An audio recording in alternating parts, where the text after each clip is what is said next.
welcome to our review of the Jinhao 51A. You have no idea how many times it took me to say that right, because I just kept wanting to call it everything else except for the 51A. But this is the Jinhao 51A, and as I mentioned in my last video, I went on a shopping spree and I bought several, 4 or 5 pens, fountain pens. Most of them are coming from Jinhao. They're coming from China. But this one I bought from Amazon, and so it came, of course, next day.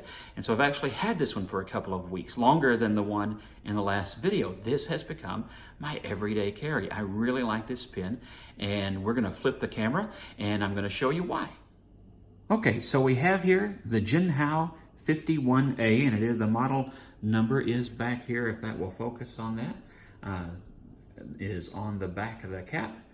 The 51A is kind of a Parker 51, and I'll accidentally call it that maybe once, who knows? Homage. I'm going to say homage because I don't think it's a straight copy. Obviously, it's not at the clip. It doesn't have that signature Parker clip. The cap, the whole cap is a bit different. The mechanism is different. But you're definitely going to see those similarities. And I love the style. It's that mid-century modern style that just, for me, it's in right now anyway, but for me, I just always liked it. I don't know, maybe just spent too much time hanging out at my grandparents' house, and them having some of the original Parker pens that look like this at their house. Maybe that's part of why it calls to me. It has a stainless steel cap, and it is a demonstrator. The cap is friction held. It posts well.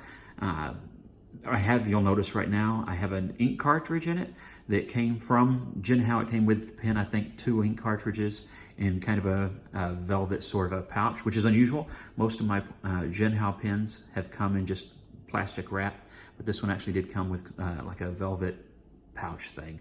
That ink's been fine. It's just normally everyday blue ink. You'll see it here in a second when we get to the writing portion of the review.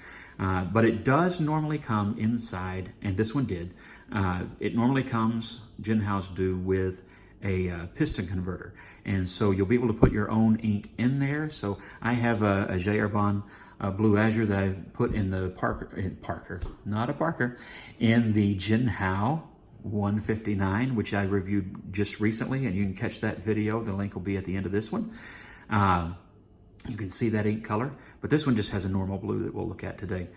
Like I say, it is a demonstrator that posts securely, and a shrouded nib, which I really like. I like the style of this pen with that nib, and just writes well and smoothly. And I've been carrying this with me every day for a week or 2. This was actually the first pen that came in of the group of pens that I bought, and I've liked it. I've used it for everything, taking notes, writing. I'm a minister. I've been writing sermons with this pen and taking phone calls, the whole bit. Just a great everyday pen. No leaks, no skips, no scratches, no any problem with the nib. It's not stellar in terms of, wow, throw away your expensive pens, but it is a really good pen and a good nib, and I've had no problems with writing with it or flow or anything. Just good. Don't think it would leak. I haven't had a fountain pen leak in years, and this one has not either. Along with being a demonstrator and normally coming with a converter, you could turn this into an eyedropper pen. You would definitely need silicone grease there, and I think you probably need an O-ring. I would definitely recommend that. If you don't put one on there and it leaks, you can't blame me because I told you. But silicone grease there, and I haven't tried it yet, so no guarantees, but I think it probably would make a great ink dropper pen. For now, I'm just going to keep it with, I'll probably, as soon as this runs out, I'll put in the converter and use some of my own ink. But a very good pen. It comes with a medium nib. This, like I mentioned, this is green, but there are all kinds of colors. There's blue, orange, and that's just in demonstrators. Blue, orange, red, gray. Then they've got some solid colors. They have some resin pens. One that goes from an ocean blue to a sea green that my daughter is begging me for today because she saw it on Amazon today, and she's now very interested. Just some really neat variations in this pen. You can find one that you're going to like, I do believe. I think it'd make a great gift pen. These are only at Amazon, Goulet, and other places you might find them. US, they're going to be probably about $7 to $9. $8, I think, is the average of what I've seen, but that's probably the window that you're looking at. You can buy them on eBay or probably some other sites that import things from China quite a bit cheaper. If you're in other countries, they're probably going to be cheaper. But that's what you're going to pay for it here. And at that price, it's still a very good pen. I still would buy it at, well, I did buy this at that price. So I would do it again, and I would gladly buy this for someone as a gift. Just a very, very good pen. So with all that said, let's see how it writes. Okay, so let's see how this writes. Again, this is the Jinhao 51A, and this is just a standard blue ink cartridge. It's not anything special. It writes better than my handwriting is showing today. You can tell though, this skip here I think was my fault. The flow is nice and even. There's no blotchiness there. It's not overflowing. It's not starving the nib either. I think it does pretty well. And so if I were doing better, I think it would be doing better.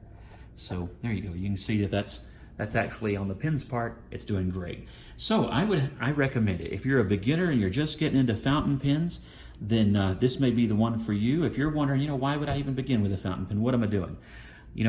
I read one day that just Bic pens alone, 60 million of them end up in landfills. So if for no other reason, it's a lot greener to just keep putting ink into that same pen and into the same converter than to keep tossing this thing every time you run out of ink. That just seems incredibly wasteful. And this pen is not one that you're going to want to throw away. Thanks again for watching the review of the Jinhao 51A. I'm spinning it around like this, so it's probably going to be flying ink all over the place after all of that. But like and subscribe, come back. We're going to have some reviews of some other good pens, I hope. Maybe we'll come across a bad one and I'll steer you away from something. Who knows? But like and subscribe, come back and watch our other reviews. We'll have some more of these kinds of pens coming up soon. Thank you.